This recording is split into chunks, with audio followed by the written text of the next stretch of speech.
Hey, it's Kevin DeWitt here. Welcome to another plugin knowledge session. This week we're going to have a look at a plugin by SPL that I got from Plugin Alliance, and it's called the SPL Vitalizer MK2-T. Now, what does this plugin do? That is a very complicated thing to understand. It does some processing.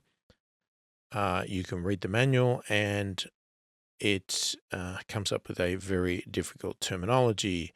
So let me try and, even if I just read the first sentence out of the manual, it's very hard to even understand what it does. So let me just quickly read it out. It says, the Vitalizer applies psychoacoustic and audiometric principles to achieve a verifiable improvement while enhancing the sound. The Vitalizer processes only the original signal and generates no artifacts. And more and more and more. It goes on in a full-on paragraph and then details every little step after that again. So it does some processing to your audio files, and I guess we all need to play with it to find out exactly what it does. I do know that it has some drive settings. It does some things to the bass. It has some compression techniques to it. It also has some stereo widening effects to it as well. And from my very initial play with it, a lot of the stuff is very, very subtle. And I'm interested to find out a bit more about it. So let's learn it together and let's check it out now. All right, so in more detail from the manual, obviously, if you want to learn all about this plugin, then read the manual yourself, see what you can get out of the description. But it talks about using combinations of precise filtering and intuitive usability to instantly make any music production more stimulating and natural. Music and speech are made clearly distinguishable and comprehensible, loudness more intense, and the whole landscape becomes wider. Sounds fantastic. It talks about things about unmasking of overlapping sounds, that it works in an opposite way of an MP3 compression format. So instead of deleting information, it's supposed to enhance the information. Shifting louder frequencies slightly in time and unmasking things and making them stand out a bit better. It also talks about sound optimization process through the sound spectrum to the nonlinear sensitivity of human hearing, and lots and lots of other stuff that it talks about and makes it all sound extremely complicated. So how do they suggest that you set this up first? First, they say, so we've got a first steps instructions in the manual, and it just basically says that slowly turn up the process control. The intensity of all frequencies above 3 kilohertz will increase since mid-high tune is set to 3 kilohertz. So this setting here. So by default, it's set to 3 kilohertz. And as soon as we turn the process up, we start to intensify the 3 kilohertz control. And they suggest you set it to 10. So I've got this applied to the entire song. So how about we even start with that? So let's just, basic settings here. We have the ability to go through 4 different settings. So we could quickly set up 4 different settings here and compare them. This is just a light that just indicates that the tubes are warmed up when flashing or warming up when flashing. Okay. Obviously there's no tubes in this, so that's a bit of a gimmick. And we've got an on-off switch. And then we have our various controls here. Okay, so we've got a drive, we've got this bass, compression, mid-high tune, process, LCEQ, intensity. Then we've got a stereo expander and an output. So we seem to have some little lines here to indicate sections. So the drive is independent. These seem to all work together as one unit. these two working together and these two working together. So let's just go through their process and then we'll try and work out what each of the controls do. So I'm going to start playing the song and I'm going to turn up the process knob to 10.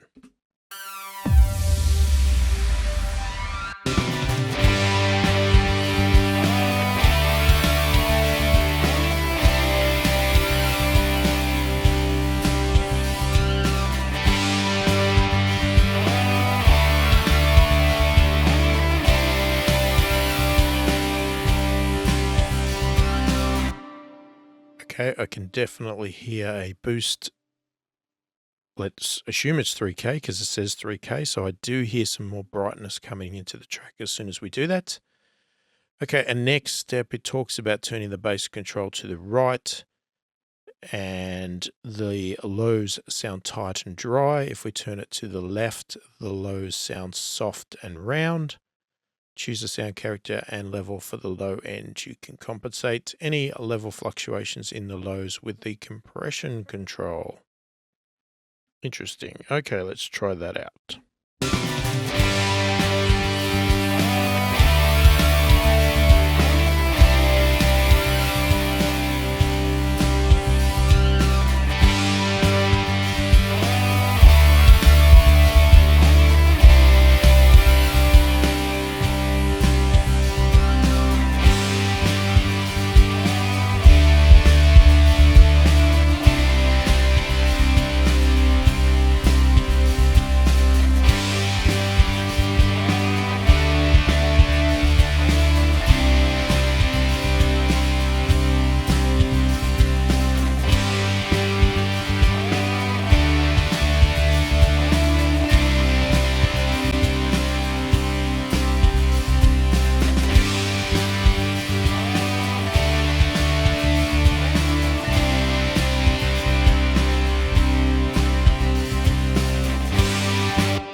Okay, that gives a nice bit of low end on there, as you can hear.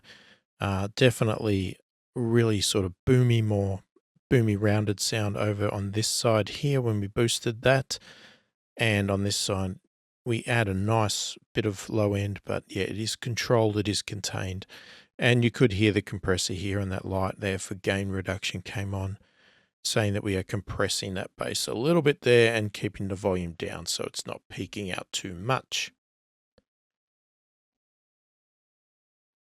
Okay, so then we can start adjusting our mid-high tune here. It's our next suggestion here. And if we turn it to the right, it sounds brighter with more mids from about 1.5 kilohertz onwards. And we turn it to the left, we shift the cutoff frequency upwards, the sound turns duller. Okay, so that's interesting. It's almost like it's backwards there, so let's check that out.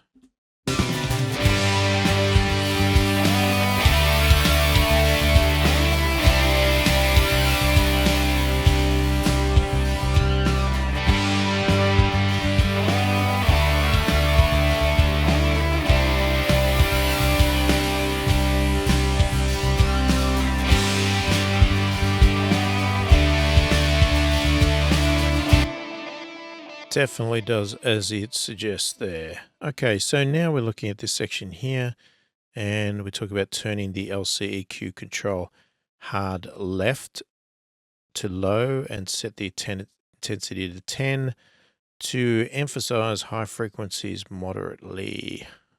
Okay, let's see what that does.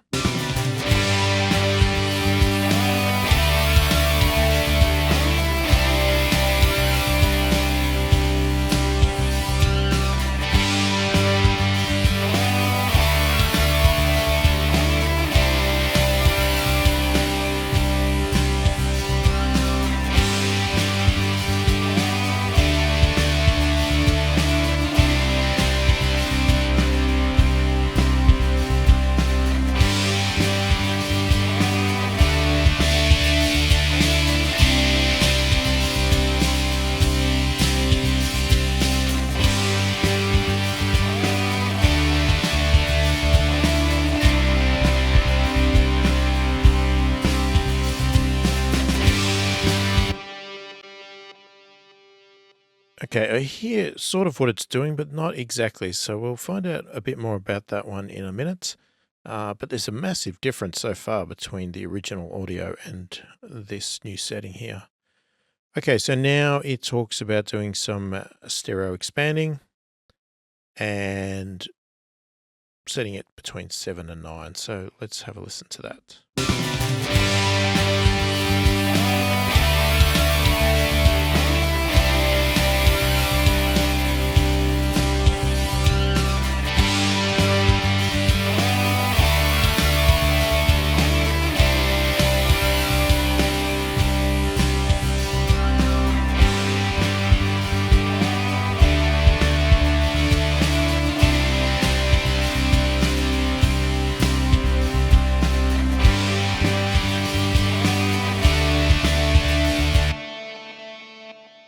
Okay, definitely expands the stereo field there, and you could hear when I went to max, it went extremely wide there.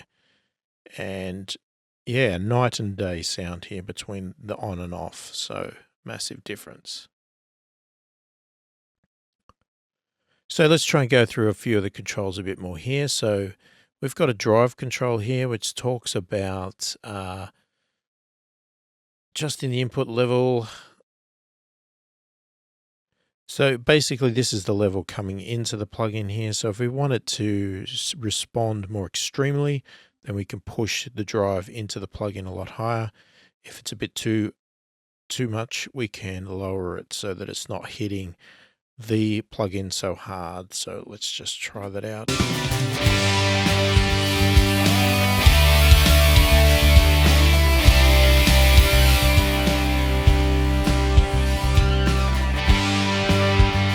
Effects there.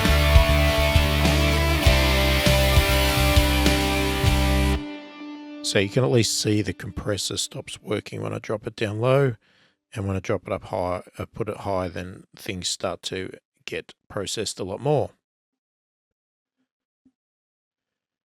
Okay, so let's talk about these two settings here for the bass. Okay, if we have it set to the middle, that means it's doing no bass processing whatsoever. As I indicated earlier, if we go to the left here, we get a more rounded sound as indicated by the symbol there. And the lower we go, the more intensity we have.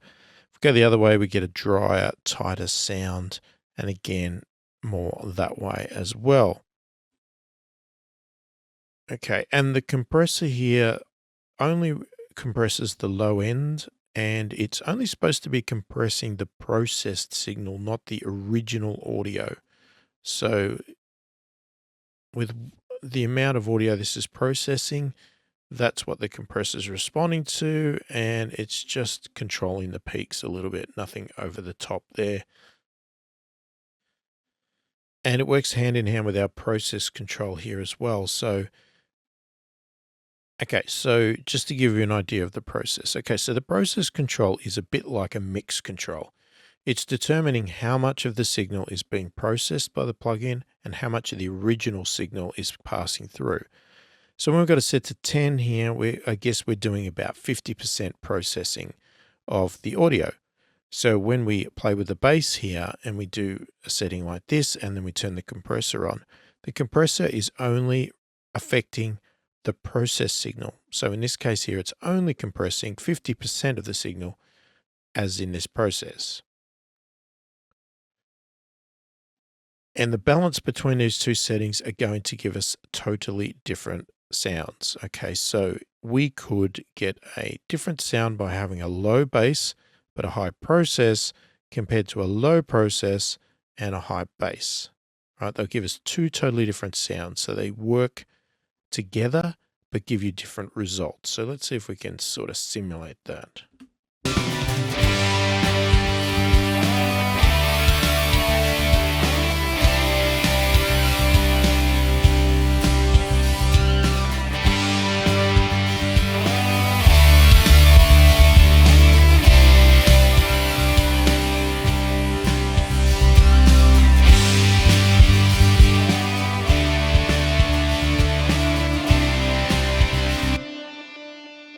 So what I'm going to do is I'm going to set a low process with a high bass, and we're going to get that as A.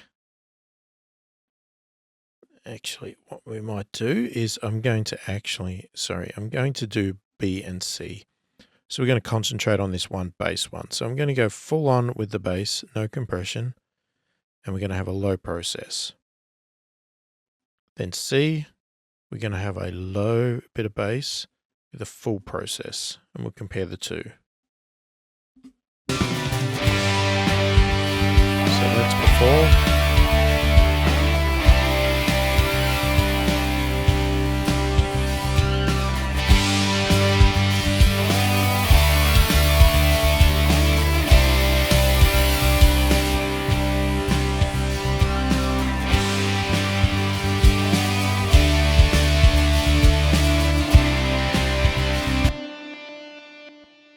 And now if we go to 10 here and we'll just compare, we'll go say halfway there, and on C we'll go 10 there, and we'll go halfway the other side. So we'll compare the two sounds of the basses.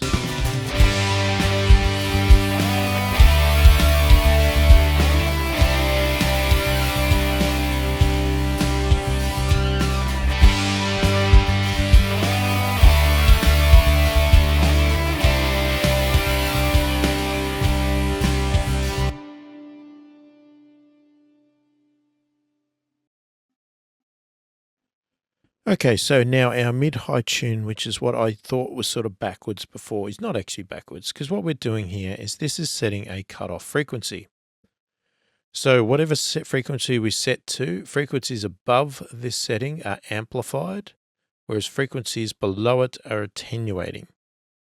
Okay, so when we went this way, it got brighter because we're setting our frequency lower, which means we're attenuating less of the higher frequencies by going lower, and we're boosting more of the higher frequencies. If we go the other way, say to 22K, we're only boosting above 22 and we're attenuating below 22.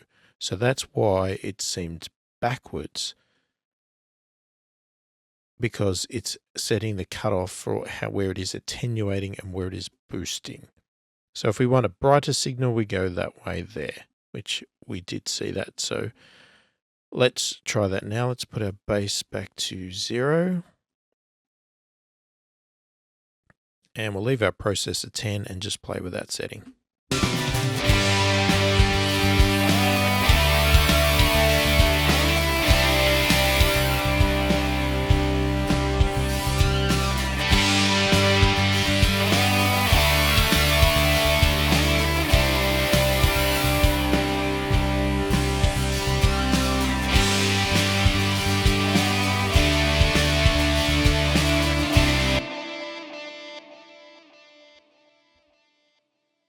Okay, so let's check out our LCEQ here. So this one here is a high frequency filter. So we've got our frequency setting here that's determining how it's getting affected. And similarly to this process control, the intensity here again is a mix knob. So the more we raise it, the more of the audio is processed, and the lower, the more less is processed, the more of the original signal is put through. So again, it's another mix control. So intensity and process are pretty much the same thing. It's just process works with the bass and the mid-high tune, and intensity works with this LCEQ filter here.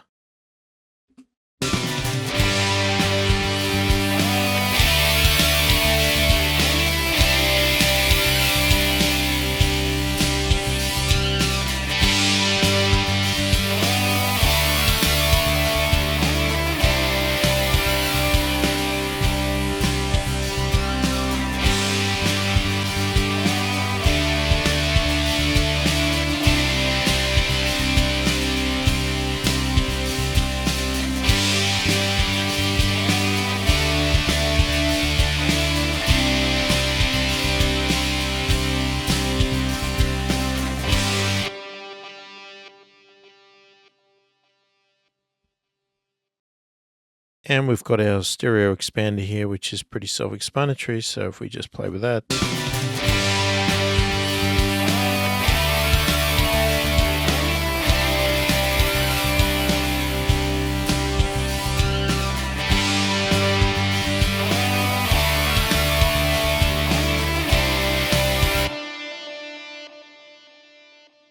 And then we've got our output control here to allow us to balance our plugin out as we drive or anything like that. We've got an overload button here, a light here, so if we start to overload, we can reduce that down, or we can boost it up to actually drive it into overload if we wanted to.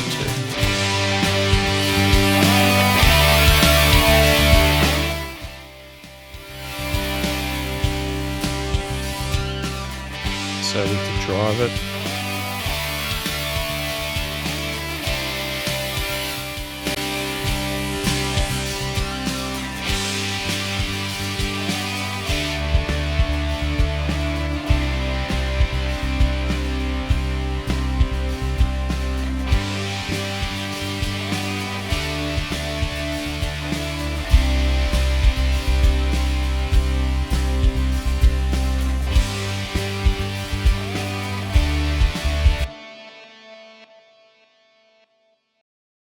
All right, so there is the SPL Vitalizer MK2-T. Okay, complicated little beast, but it's actually not as complicated as I first thought. It just uses very unusual terms. And look, under the hood, I'm guessing the way it works is quite complicated, but the controls themselves are actually quite simple. They just are very cryptic when you first read them. And when you read the manual and understand them a bit better, it starts to come a little bit clearer. So this is definitely a great plugin by the look of it to use on your main mix bus there, just to add a little bit of extra clarity, just to tweak in and tighten things up, add some a little bit of stereo width, that sort of thing, a nice bit of low warmth to it if you want to boost the bass there without muddying things up too much, and also adding some nice top end was a good effect as well. So definitely sort of like this plugin, but again, this is a sort of boutique plugin here. This is something that you'll be getting later down the track when you get a lot more confident with mixing. And even I'm going to take a little bit of time to get used to this plugin because it does seem a little bit daunting and how to use it and where to use it. But if you're just looking for something just to tweak your sound a little bit at the last minute, or yeah, just to add a bit of sheen or a bit of low end, then I can definitely see this one coming in very handy for that and having a bit of a play with that one. So check it out, try a demo out from Plugin Alliance. Let me know in the comments what you think, any tips you've got about using this if you've used it before. Hopefully this has been helpful. Thank you for watching, and I'll catch you in the next one.